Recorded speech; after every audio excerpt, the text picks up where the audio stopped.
Assalamu alaikum wa rahmatullahi wa barakatuh. Hello and welcome to Faith to Faith. We're going to discuss the recent report from Ofsted that over half of English school children are being failed in the teaching of religious education.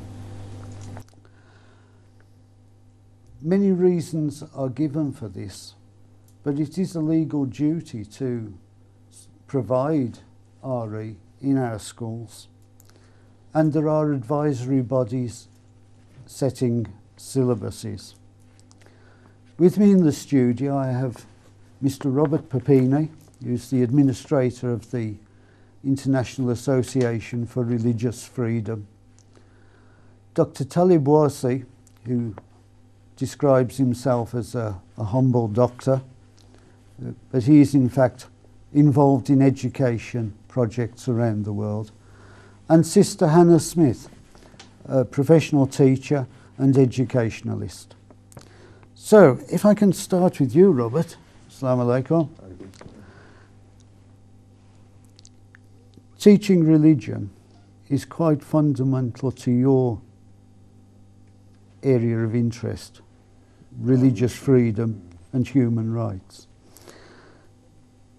If children aren't being taught religious education properly,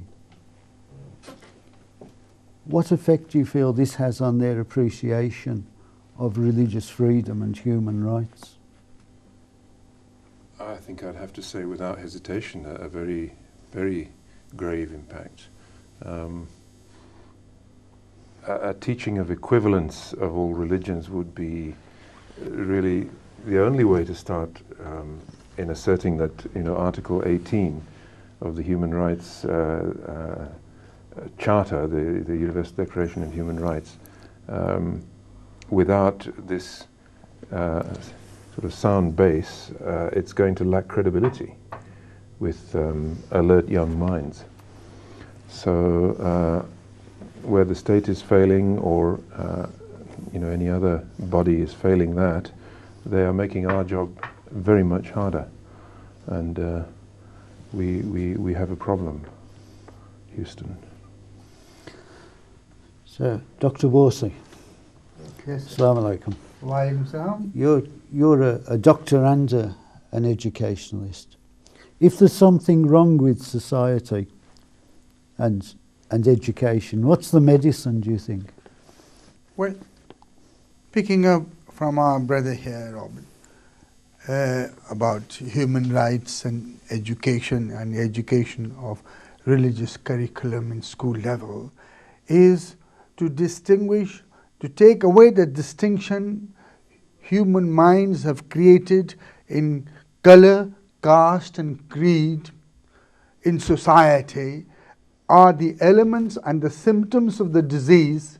If you ask for the cure, then we have to understand these symptoms of the disease. To understand the symptoms, you have to understand the backgrounds. In the similar way, in educational field, when pupils of different faiths, color, caste, creed and religion are pushed under the umbrella of education, then it is the duty of the institution to provide them the basic understandings in between them. If not, the symptoms of suspicion, the symptoms of misunderstanding, the symptoms of hatred according to caste, color and creed begins to creep in. To cure the disease can be cured very easily. The easy way is to bring understanding of all pupils within the community, within the schools towards each other. And that is done by basically knowing what other person's religion is, what other person's faith is, how to appreciate what they perceive as right and wrong. Maybe the way I see right and wrong is by the color of my pair of glasses, not his, her pair of glasses. And therefore, this discrimination in society, this misunderstanding in society, this suspicion in society can be easily cured by giving them an enhanced knowledge of other people's faith, religion and understanding. Thank you. Now, Hannah, assalamu alaikum. We've seen at the recent closure of the Al Medina school in Derby that to a large extent the school governors and the senior staff were being blamed for upholding religious values. Yeah. You're on the cutting edge, designing courses and teaching. What do you want to say to people like us, you know, the sort of people who are often school governors, etc., and of course voters? What do teachers think about this sort of report? Well, I think is quite complicated, the Al Medina school issue, because obviously it came into the media because there were claims that the school had asked the all female staff, regardless of faith, to actually cover their hair. And this had come in a contract after a year, and the first contract they signed obviously didn't have the stipulation. And then there were rumours that the children were being segregated and the girls put into the back of the class, which they actually denied. And I think the Ofsted report will show that that probably wasn't happening when they were there. It's a difficult issue because the free school setup, there is either you designate yourself as a faith school, a faith-inspired school, or a faithless school, just a mainstream school. And they had actually designated themselves a faith-inspired school. So that, obviously we struggle with definitions, it's quite limited, but that would mean that a school would take upon the ethos of the religion, but perhaps it wouldn't take up on the symbols or some kind of legal code, Sharia. So you would imagine that school at Al Medina, faith-inspired, wouldn't require a specialist dress and so on for its teachers or its pupils. And also these schools have to take in 50% pupils that aren't of that particular religious inspiration, that faith.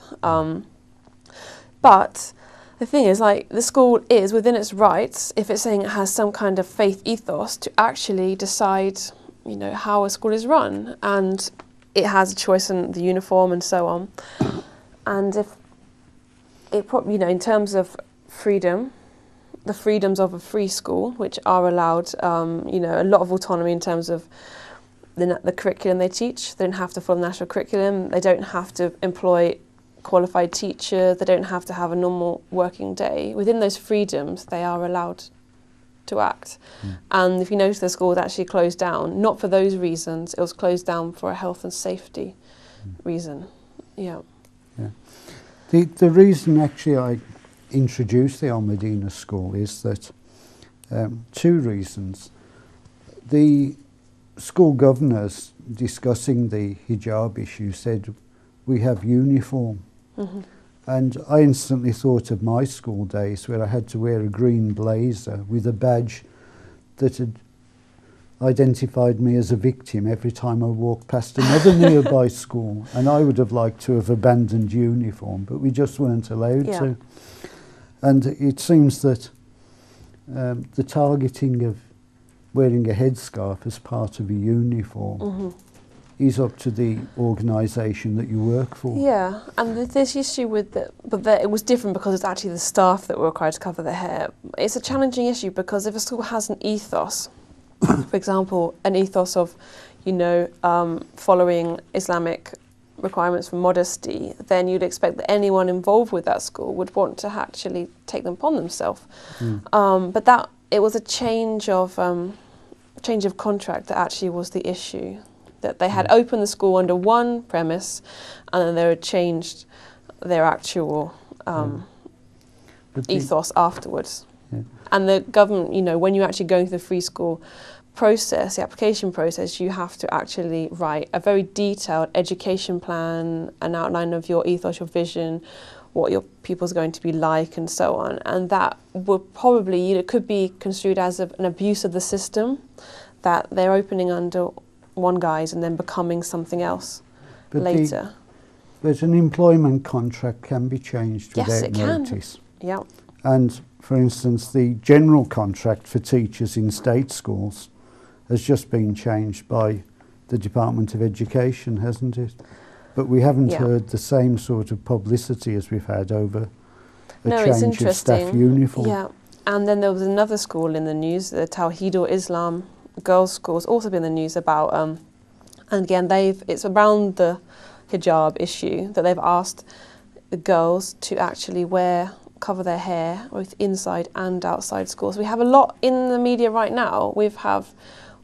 These two schools, free schools, that are Islamic, and there's only been open, I can't remember the exact number, but it's a handful literally of Islamic schools that have been opened, the free schools. So it's quite interesting. The media is moving in on them. I'm going to bring you chaps back in now. But the reason I wanted to discuss this was because over half of the children in the country are said to have been failed by Ofsted. And in another report in the Express, so Sunday Express, they say that 6 out of every 10 schools is not realising religious education's full potential to achieve the sort of targets that Robert and Dr. Worsey were discussing. Now, Mary Boostad of the Association of Teachers and Lecturers said just a few days ago, in response to the Ofsted report, any examination of RE should review the role of academies and free schools' curriculum freedoms in undermining the role of local standing advisory councils for religious education who determine local RE syllabuses. Now, I've had many clashes with SACRE members over inaccurate details and the style of syllabus that they've set. But this is focusing the blame for shortcomings on a very small number of schools Absolutely. in the UK, when the failure seems to be far wider spread. Now, if it's a widespread problem, where do we start to address this problem? Robert, how will freedom help us? Well, I haven't quite worked out the program yet, but I would start with being an advocate of human rights education. I think I'd probably start with Article 18 because it does assert the sort of the ground for it all in the freedom of choice, and one builds from there without the necessary information. Let's assume the child is a tabula rasa in a secular society. Without the right quality of information, it is denied that choice. So I suppose the next question would become a kind of assay of what there is being put out there, and subjecting that to from within each faith group a spectrum of representation of that faith, and see how satisfied they are and how wide-ranging they can make it without it becoming confusing at the point of delivery to the classes. That's just a not very non-expert view. I think this is a discussion that is open to non-experts because, according to a lot of informed opinion, the experts have made a mess of this. I'm not pointing at any sector of experts, but in general, if the whole system is creaking, the whole subject isn't delivering, then we've been taking advice from the wrong people. Now, I believe in ethics and moral standards, and I approach problems using the tools of ethics, morality, and logic. I've trained in that. But are our children in schools being taught these subjects? Doctor, do you think? Well, let me take you on the first point. I think the Al-Madina school we talked about and Tawheed school we talked about, look at it this way, are we trying to have a culture of me the victim we are the victim, the Muslims are the victims, or the government or the body are victimizing us.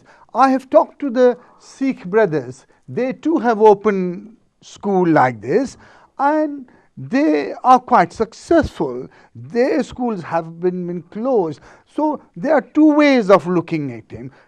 As soon as our school is closed, as soon as our some of our brothers are sent into prison for the crimes they have committed, sometimes the society goes into a defensive mechanism. I am the victim. But if the school is being closed and health and hygiene issue, safety issues, then we have to say, are we trying to work on the philosophy of, within inverted comma, we have to be whiter than the whites? Then we can say, standing on a moral ground, that why have you closed the school? Why we will be standing up and challenging you. The moment Medina School realized that the report is so damaging, the first thing they said, we can't defend ourselves, let us close the school down completely, so that the comeback is not there, and after a little while we will reopen the school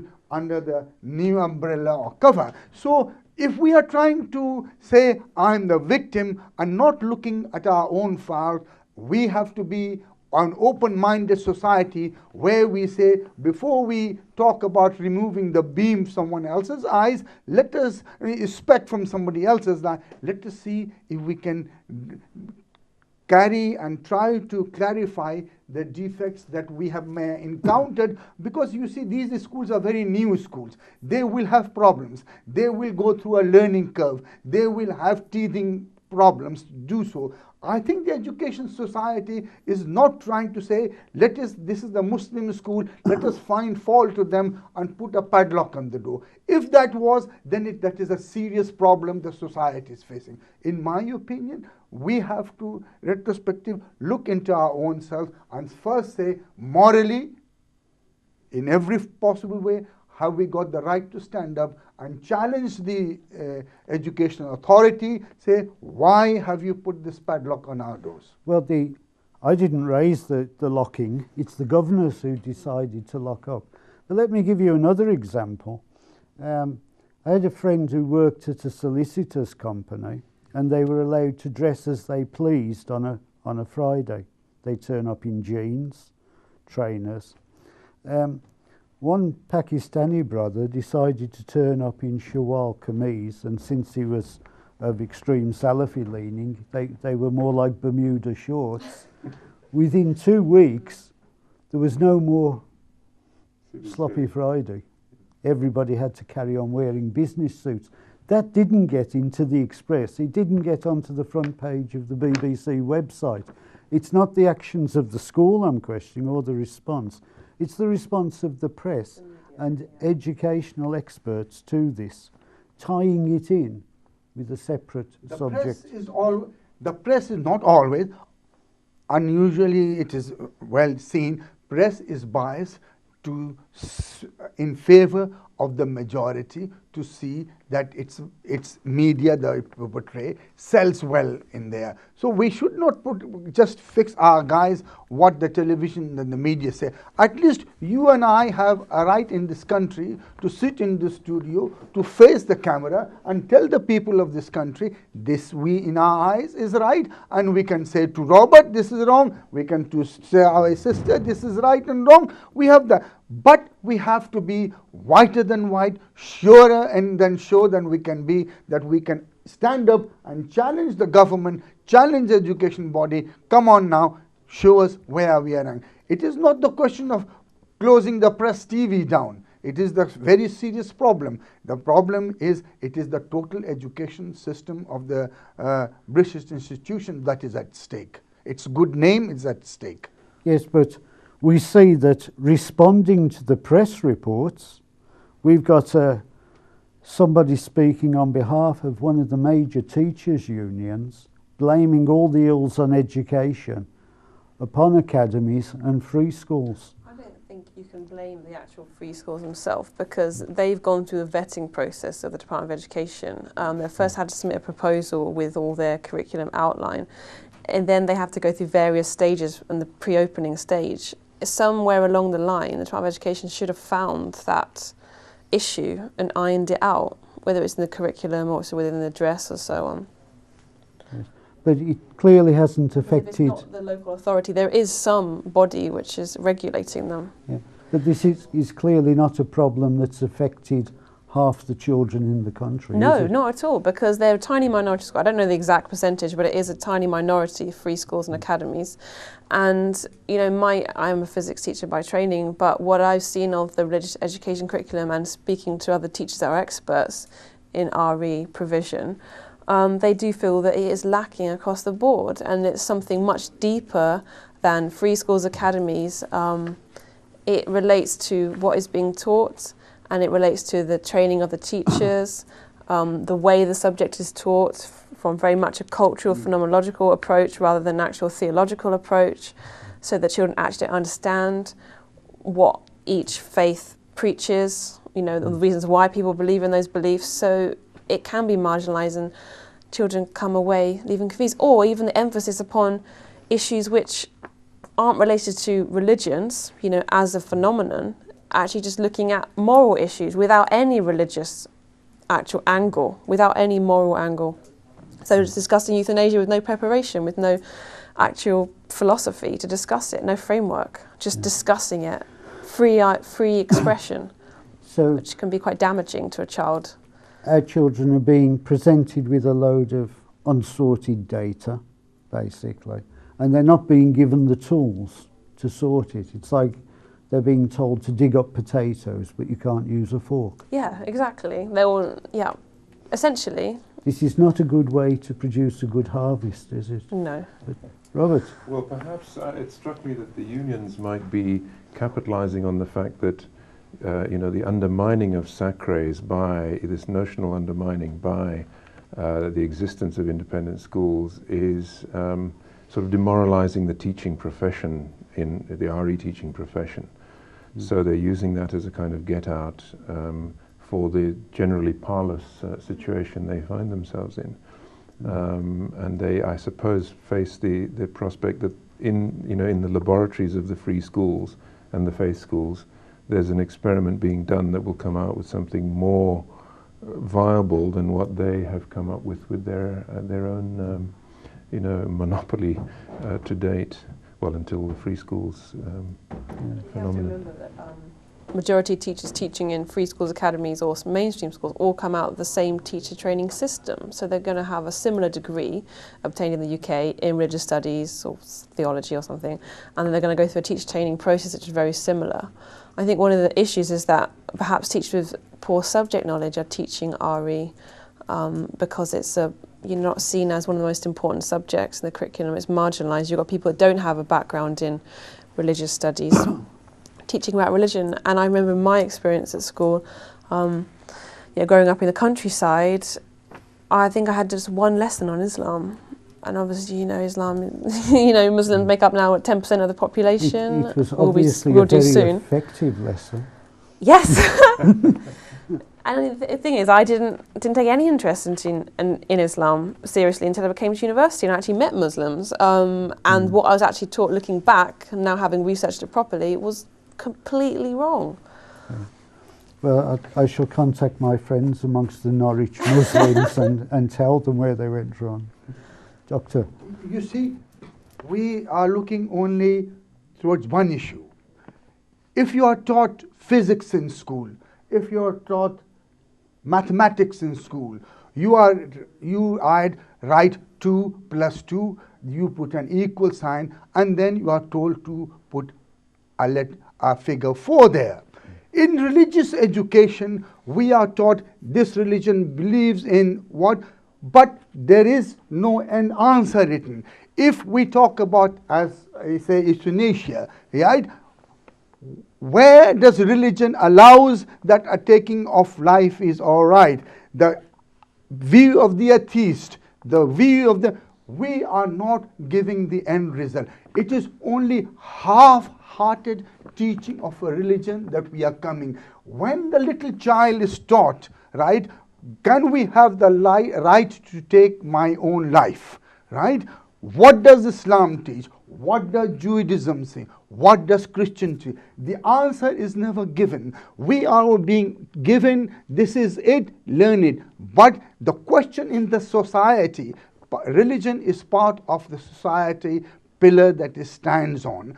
And the child has got the right to know, well, what's the answer, right? What do I believe in? No, the teacher, he asks the teacher, the child asks the teacher, he or she, teacher, tell me, Islam says this, Christianity says that. What, as a student, what do I take? Have I right to take my own life when I grow at the age of 99 and I cannot lift a glass of water with my hand? What?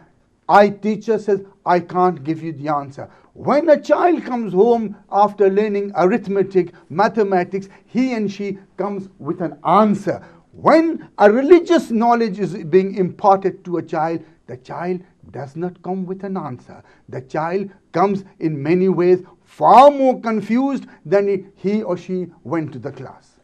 But may I come in there and just say, I think there's a real reason for that, a kind of hesitancy on the part of exponents of this whole RE thing, is that there isn't, there is a kind of cognitive dissonance in the first place in asserting that there is equivalence of religions, right? Yeah. Sorry to interrupt you there, but we're nearly out of time, and we've gathered another range of views about education. Certainly our children need to be taught the way to reach the answer that Dr. Warsi wants them to arrive at. But unlike mathematics, where the method is the subject, in religion, the method is worship. And we have to find new ways of studying and teaching religion to our children for a better future and a better society. Assalamu alaikum wa rahmatullahi wa barakatuh.